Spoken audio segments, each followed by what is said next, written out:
Hello, beautiful souls. Today's episode is so good. And before we jump in, I have some exciting news to share. If you've ever wondered where you're blocking money, this is for you. I've created a free quiz to diagnose your money wounds so you can heal them and unblock yourself to receive more money. Just go to moneywoundsquiz.com and answer 6 quick questions to get your insanely accurate and potent results. And if you're loving my vibe and want to work one-on-one to call in more feminine energy wealth, I would love to hear from you. You can shoot me a DM on social media or go to emilywilcox.com to learn more. Hello and welcome to the M Makes Money show. This is a special episode because I'm coming to share just lessons and experiences and thoughts and reflections on more than 20 years of meditation. So I don't know about you, but I still think that I'm like somewhere between the age of like 25 and 30 inside my head. And so then every once in a while something hits me and I realize that I'm a lot older than I am and the math doesn't add up in the way that I expected. So I'm actually 37 and I started getting introduced to the idea of meditation around the age of 15 and, didn't get into it super hardcore as a teenager, but definitely did a little bit of meditation. So I'm like, dang, okay, even if we say I started at 17, I've been meditating for 20 years, which is just wild to me. So I threw it out there on social media, like, hit me with your questions. And so many of you had questions that I will be answering inside of this episode. I don't have a super strict plan for this, but I wanted to just kind of like talk about the journey, how I got into it, what have been the benefits I've received, like what are some of the methods that I use. And so basically I was raised Christian. I was raised inside of like the Methodist church. And so I kind of had like, I guess like a semi-traditional like American experience of basically just like going to church on Sundays and like being taught to pray. My family was not super religious. So my dad was the one that took us to church and my mom is a self-proclaimed atheist, so she wouldn't go. So even at a young age, I recognized the fact that like people had different beliefs. So I never felt so indoctrinated in this idea that like there was black and white, heaven and hell, like either you're saved or you're not saved. And then I also had a babysitter that was a really influential person in my life. My parents both worked really long hours. And so this woman took care of me. And it wasn't like she ran like a daycare center. It was like she was staying at home raising her children. And then she raised me the same way that she raised them.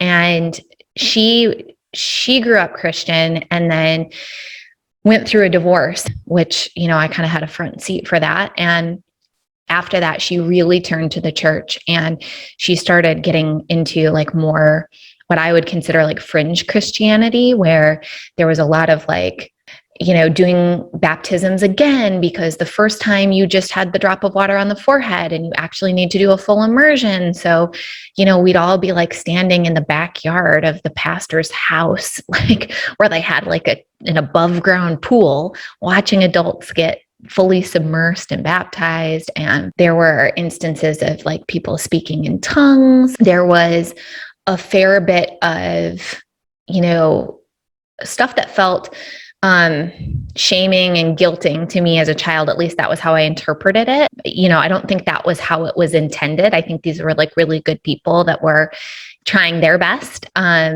But, things like I liked reading the Goosebumps books, and I was told that, that would put a curse on me and my family and my future generations. It was like, well, that feels really heavy and hardcore and crap. Did I already make a mistake that's irreversible, that's going to like forever impact the rest of my family? So there was a lot of that. And then essentially what happened in my teenage years is that my dad went through his own kind of spiritual awakening. And so he discovered Eastern religion, and it all started by him reading the book Autobiography of a Yogi by Paramahansa Yogananda. And so after he read that book, he was like, this is it. This is my guru. This is my spiritual path. And so he started meditating. And because of the phase in his life, he was like pretty all in, like right away. And so I'm the youngest of three girls. And so I was the only one left in the house at that time. And so he started introducing me to a little bit more Eastern religion and Eastern philosophy. And so like the first book that I read was Many Lives, Many Masters. And if you know this book, it was written by, I believe it was a psychiatrist, although I don't know many psychiatrists that do hypnosis. So I could be wrong. Maybe it was a psychologist, but the guy who wrote it basically, didn't believe in anything, was essentially an atheist or, maybe agnostic. Anyway, he went to put one of his clients into hypnosis and accidentally, essentially, put her into a past life regression. And so she started sharing all of this stuff from past lives. And he was a total skeptic. So he was like, what's happening? And started looking things up and was able to like verify that they were historically accurate. She was able to speak languages during these regressions and was able to like really heal a lot of things that were still affecting her, like physically and emotionally, like in this current lifetime. So it was interesting because it was written through the lens of like a skeptic and like his journey towards belief in karma and reincarnation. And when I read that book, I was like, yep, this makes perfect sense to me. Like, all of the questions that I felt like I didn't have a great answer for in Christianity made sense to me through the lens of karma and reincarnation. And so I think I read Journey of Soul. I read bits of Autobiography of a Yogi. I wasn't super into it because like I was also a teenager and, I was into guys and experimenting with alcohol and drugs and partying and, and also like being an A student and hanging out with friends and everything. So, it wasn't like I went on this really deep spiritual exploration, but it was like one piece of what was happening at that time. And so, I started going to then like Sunday services with my dad, but now we were going to Self-Realization Fellowship instead of to the Methodist Church. And Self-Realization Fellowship was founded in the 1920s by Paramahansa Yogananda, who was this yogi from India who came to the United States to essentially share like the underlying truth between Christianity as taught by Jesus Christ and original Hinduism as taught by Lord Krishna, and to just show like kind of the universality of all religions and to teach the science of meditation and specifically the science of Kriya Yoga, which is a type of breath work and life force control that he was initiated into by his gurus. And that was kind of like his spiritual lineage and what he was passing along. So Self-Realization Fellowship is a church of all religions. There's chanting and meditation are a pretty significant cornerstone to SRF. So I went there, and so I had experiences with meditation and with chanting and all of that. If I had very profound experiences in meditation at that age, I honestly cannot recollect anymore. So it must have not been anything like crazy, crazy profound. However, I did have this like soul knowing that this was for me. And so I did kind of practice on and off through my teenage years, on and off, through college. And when I graduated and moved to California, it kind of dawned on me like, okay, I'm on my own now. Even though in college I was on my own too, but like somehow I just felt like an actual adult, right? Like I had a full-time job. And so it kind of made me realize that like, this was my opportunity to decide, like, am I going to be a person that never goes to church, that never, has any type of religious practice, or am I going to adopt a religious practice? And so I decided to try going to one of the SRF temples out here in California. So I was living in Redlands. The closest one was in Pasadena. It was like an hour and a half drive. But the moment that I stepped foot inside of that temple, it was like a wave of peace just crashed over me. And I felt in such an elevated state being there that it was totally worth the drive. I was working 6 days a week at the time. So Sunday was my only day off to do laundry, to grocery shop, to relax. And here I was, investing at least 3 hours, if not 4 hours between this round trip commute and the hour-long service. So you can understand like the level of commitment that took. Now, granted, it's not like I was going every single Sunday, never fail, but I was going pretty regularly. And at these services, it was really only probably 5 minutes of chanting, maybe 10 minutes of meditation. And then there would be a monk who would actually give like an inspirational service. That only happens in California because this is like where the international headquarters is. And so there are monks and nuns that live out here in California. But if you were to go to like an SRF temple or meditation group or circle in other states, they would just be volunteers who would be leading the service, and they would be like reading the content that's sent from SRF headquarters. So in terms of like the actual meditation techniques, it's a combination of breath work, a really simple breath work. So breath work's like a hot topic right now. And often when you're doing breath work under like the modern day definition, you're usually doing like a half hour to an hour. And it's a lot of like really accelerated breathing. And there's these different breathing techniques that you use and that kind of stuff. This is like much more chill than that, I would say. So essentially, like I can't share all of the practices because essentially when I'm doing the SRF practices, if you were to want to learn them, you just go on to, I think it's like yogananda.org, and you can sign up for the lessons. And they're like almost free. Like they just charge you the cost of printing and mailing them, but you get the lessons and it teaches you how to meditate. So they really want to be in control of the distribution of the techniques, which I can understand because when you're talking about a teaching that like is 100 years old here in the United States, but then goes back, hundreds, if not thousands of years in ancient India, if just anybody's teaching it, pretty soon it gets very diluted. So what I can share is just kind of like some of the opening techniques. So essentially, you would start with getting your posture correct. So in India, it's called asana. Again, there's not just like one right or wrong way to do this, but there are things that help, right? So being in the right posture helps. So you would sit up straight. So you want an erect spine. You want your back away from the back of the chair. You want your shoulders like back slightly. You want your chin parallel to the ground. You would put your hands upturned at the juncture of the thigh and the abdomen. You would close your eyes and then you would gently lift your gaze to the point between the eyebrows. The point between the eyebrows and the gaze is a really important part of meditation, and it's something that's not often taught.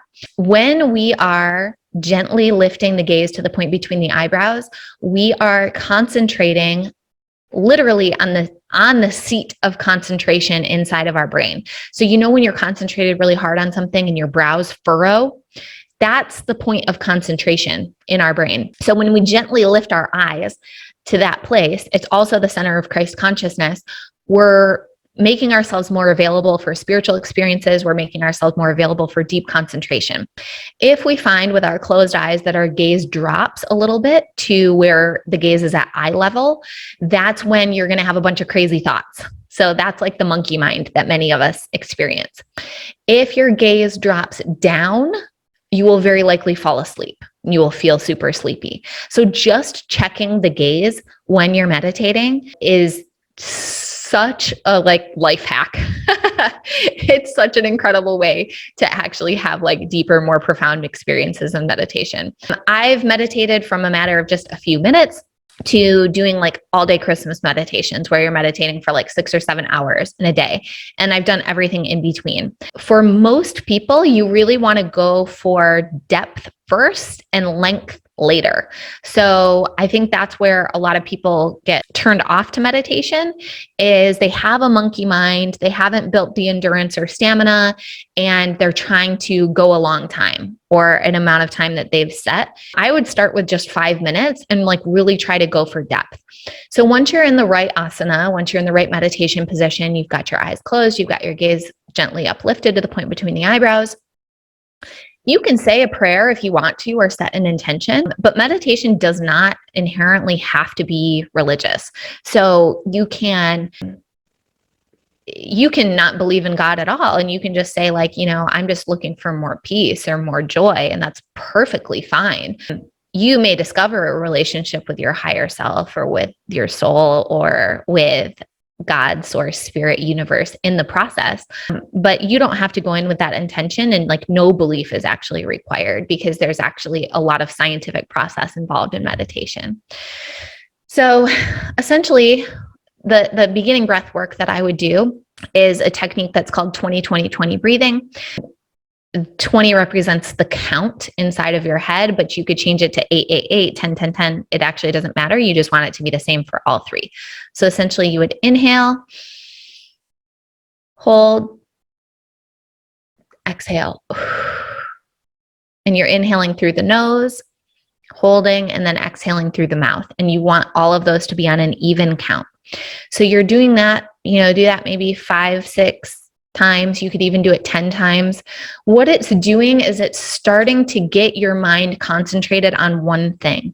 So when you give your mind a job, what you're actually doing is allowing all of the other thoughts to settle. And so if we think about meditation philosophically, when there's like a glass of water, and it's like muddy water, right? So it's like filled with dirt. And when it's all stirred up, it's very difficult to see through it. It looks really cloudy. But if you just let it sit long enough, then all of the dirt settles to the bottom, and then you get clarity and you can see through the water. That's what we want to do with our minds. So this type of breath work is just giving your mind something to do, and all the other thoughts are settling at that time. So you can do that 20-20-20 breathing for, 5 to 10 cycles.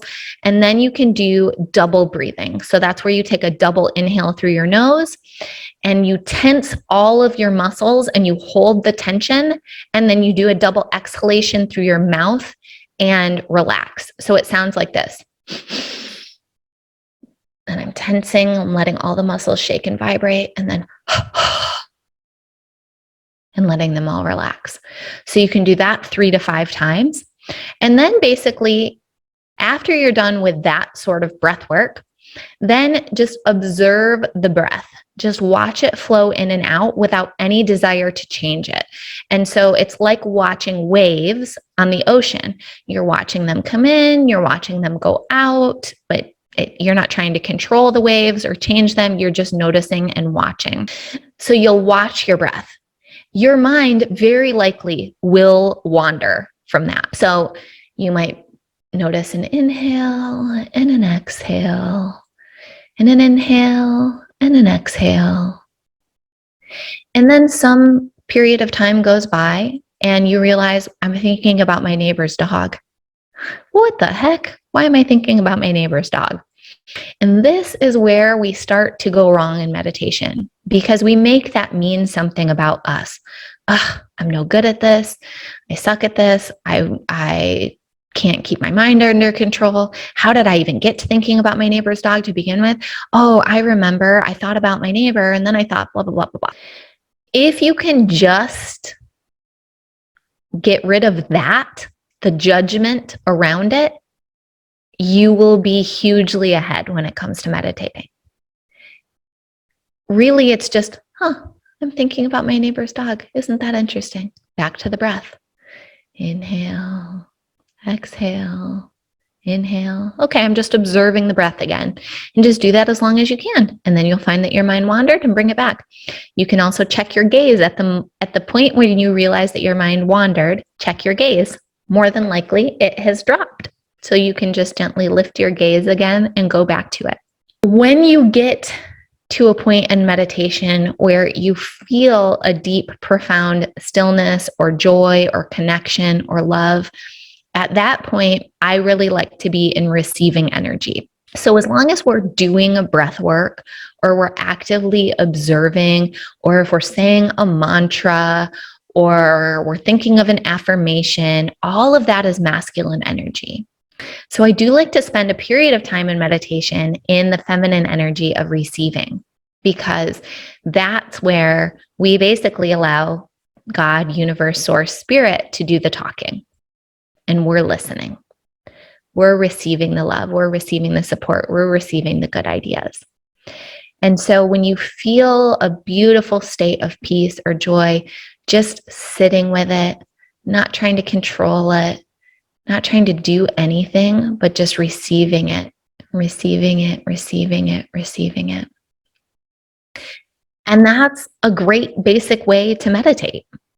So my experiences in meditation overall has been so positive. I have experienced so much more joy, peace, calmness, love. It's helped me to tap back into my feelings. It's helped me to open my heart in ways that I wasn't otherwise able to access. I was really able to heal my relationship with Jesus, which I thought was never going to happen, because when I shifted away from Christianity, I was really pretty frustrated by that religion for a while, because I just felt like, I felt so manipulated. I felt like I had so much shame and guilt, and my intuition has gotten so good. And much of that is because of meditation. So I feel like that's helped guide me through so many of life's big decisions. And I'm going to switch over now to the questions that people asked, because I think that'll help lead us into more discussion. So Sharana asked, how do you keep your mind from wandering? Literally all over the place. So I did mention this a little bit, but number one, I don't keep my mind from wandering all over the place. You cannot control your thoughts. And even as someone who's been meditating for 20 years, my thoughts will still wander. My mind will still wander. And that's just the way it is. I heard a monk say, we can't control the birds flying over our head, but we can prevent them from making a nest on top of our head. Right? So it's you are going to have passing thoughts, but you do have some control over whether or not you're ruminating on them and whipping them up and making them into a big worry, into a big nest of other thoughts and problems. But otherwise, you will have passing thoughts. Your mind will wander. And I think sometimes when we don't really understand what the purpose of meditation is, we think that we should be getting the result during the meditation. Now, that happens sometimes. However, I really feel like meditation is a lot like going to the gym.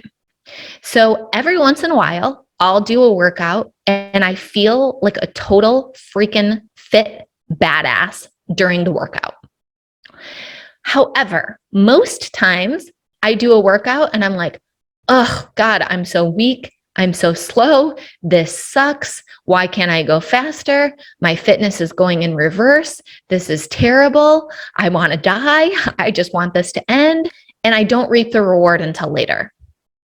Meditation is the same way. Every once in a while, you're going to feel amazing and peaceful during the meditation or right after. But more often than not, you're going to experience the results of meditation later.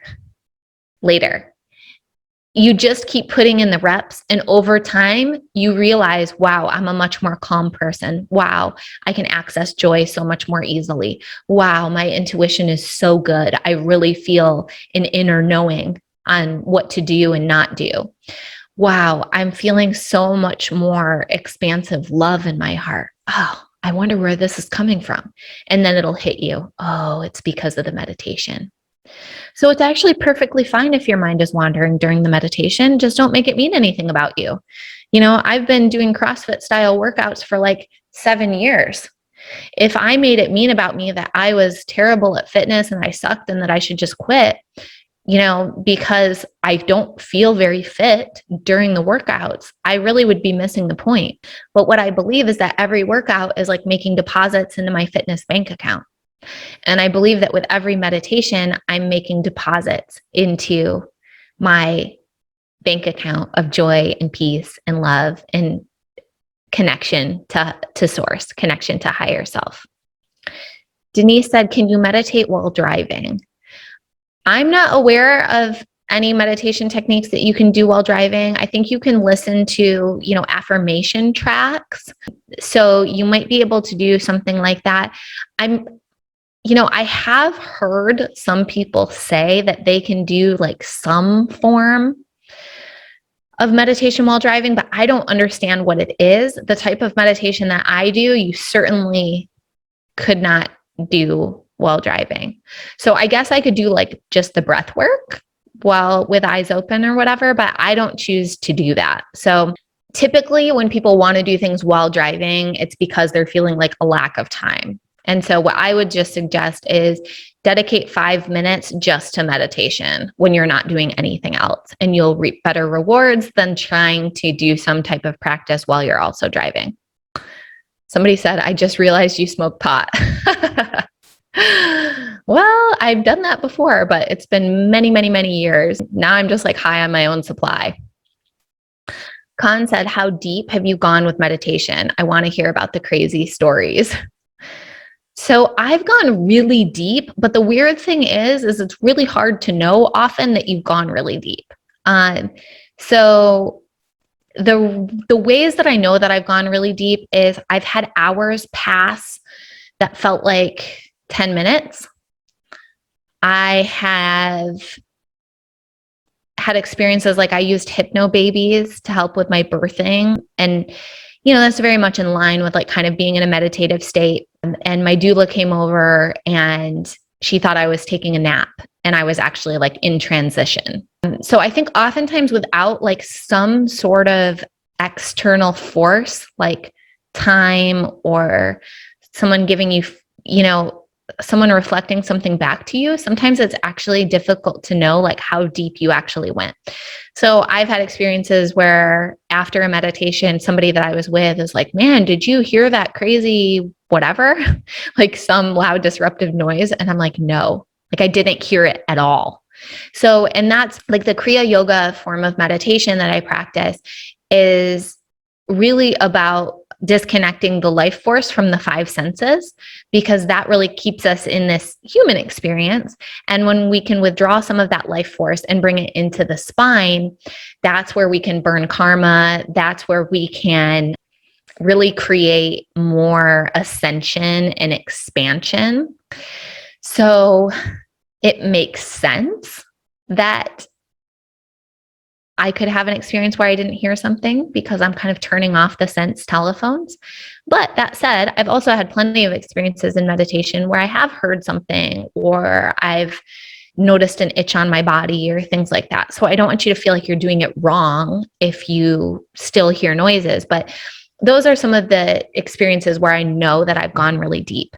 As far as like talking about crazy stories, that one's a little more difficult for me just because I've always been like kind of taught under the school of keeping your most like special sacred experiences to yourself, because typically like when we share things that are really deeply sacred to us with just anybody, it kind of like lessens or cheapens the experience a little bit. So while I have had some experiences that felt very profound to me, I almost wouldn't have the words to convey them to you that would help you really understand what it meant.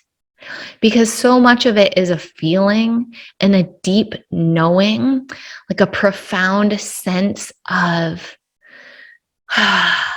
everything will be okay. Everything is okay. Everything's perfect. Everything is wonderful. One thing I did want to say is that I've had profound experiences in meditation using like many different meditation techniques. So although I primarily practice the SRF meditation techniques because that's what I've been taught. That's kind of like what I subscribe to. It's what I've been doing for the most years. I also had like a super profound experience in meditation after doing some facilitated Wim Hof breath work. And then we just did like group silent meditation after that. And holy smokes, like I went so deep, so fast. It was remarkably profound.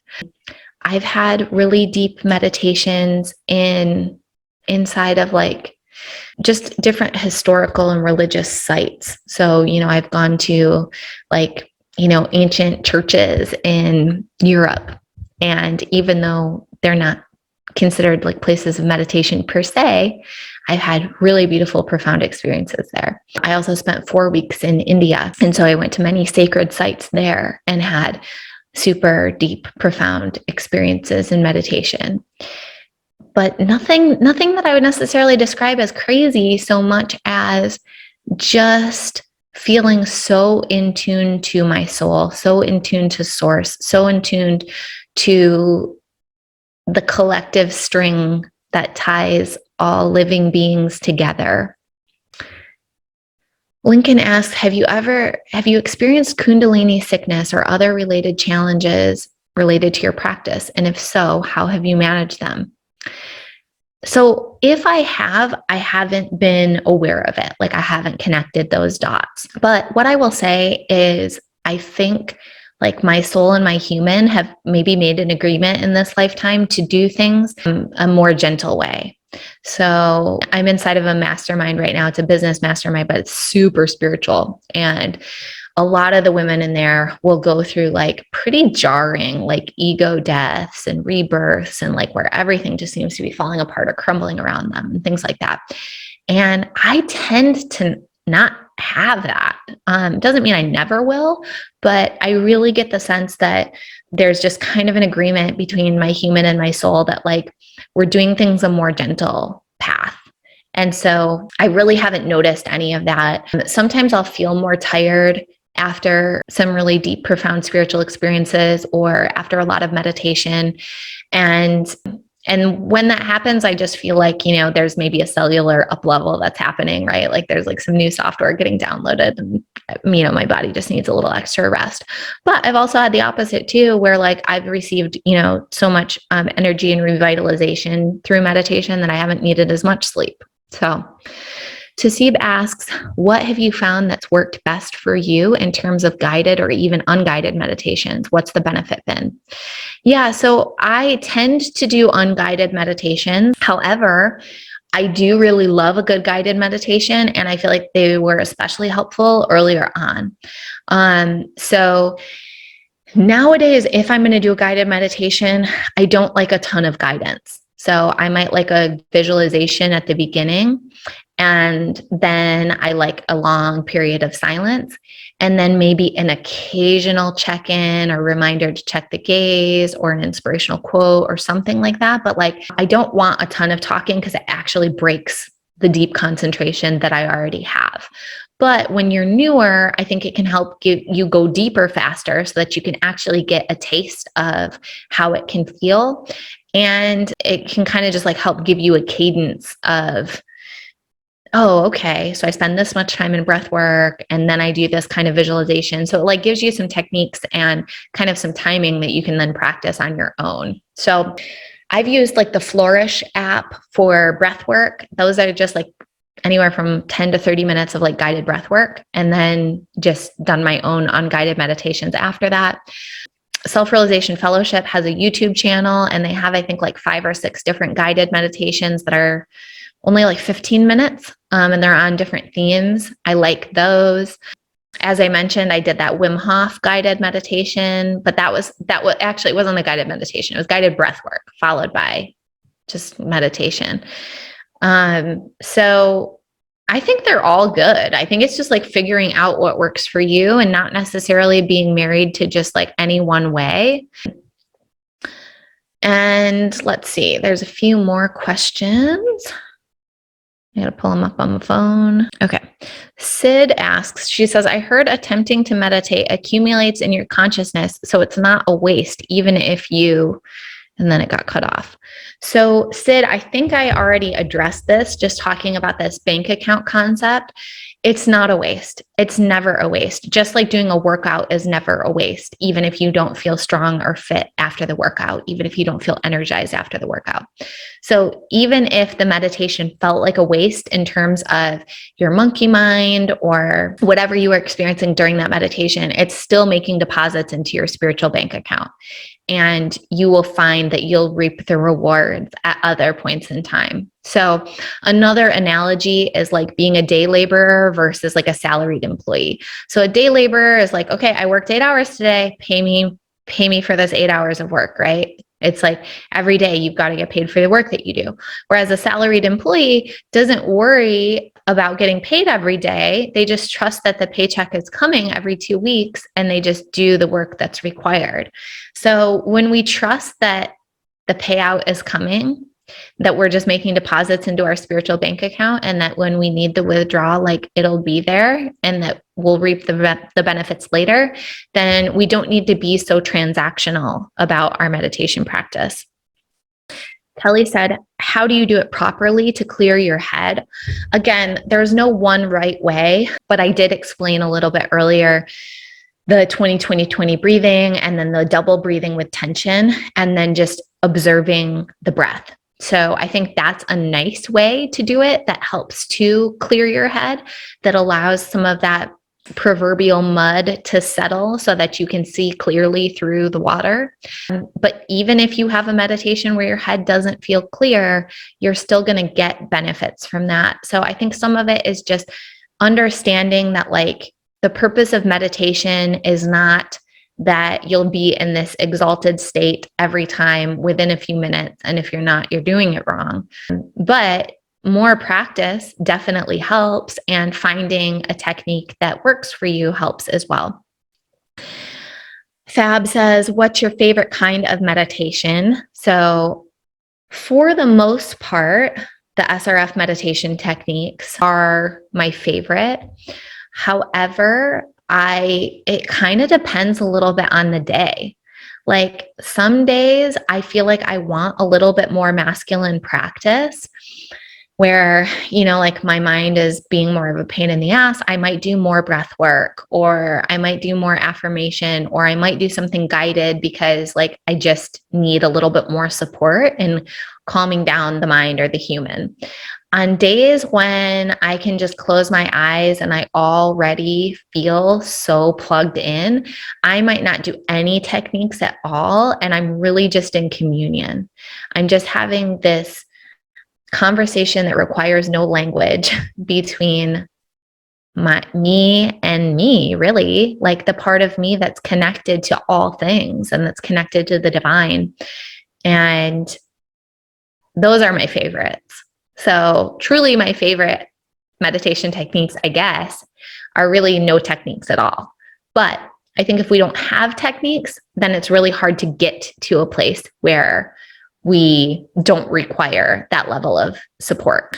So I think that answers all of the questions. And I hope this was helpful. I'm trying to think if I have any other like parting wisdom. I guess the last thing I would say, and I don't even know how much this applies because I feel like in recent years, like meditation has become so mainstream. Like it really wasn't 20 years ago when I started, and especially growing, being in a small town in Michigan. But I think it has become so mainstream and accepted that people have less preconceived notions about it or less concerns about it. But going back to my point earlier about the fact that you don't need to have any religious affiliation, or you don't need to have any belief system in place already to benefit from meditation, I think that can't be overstated enough, right? So it's kind of like if you decide to go on a diet, while it might be helpful if you had some beliefs around like, oh, I really believe this diet's going to work, or I really believe that I have like the right body type for this diet or whatever, you could also just follow the diet and then get the results. And then after, a month or two, when you have the results, then make some decisions about what you want to do.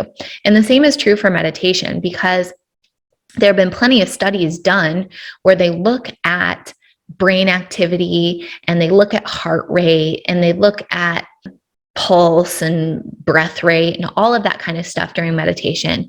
And there are measurable scientific, like changes that happen, physiological changes. And so even if you don't believe that it's going to work, or you're skeptical and you don't really believe that there's any higher power, you don't believe there's anything special about you, none of that actually matters.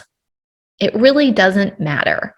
And what you would need to do is just try it. Say, you know what, I'm going to meditate 5 minutes a day, and I'm going to do it for a month, and then I'm going to see how I feel.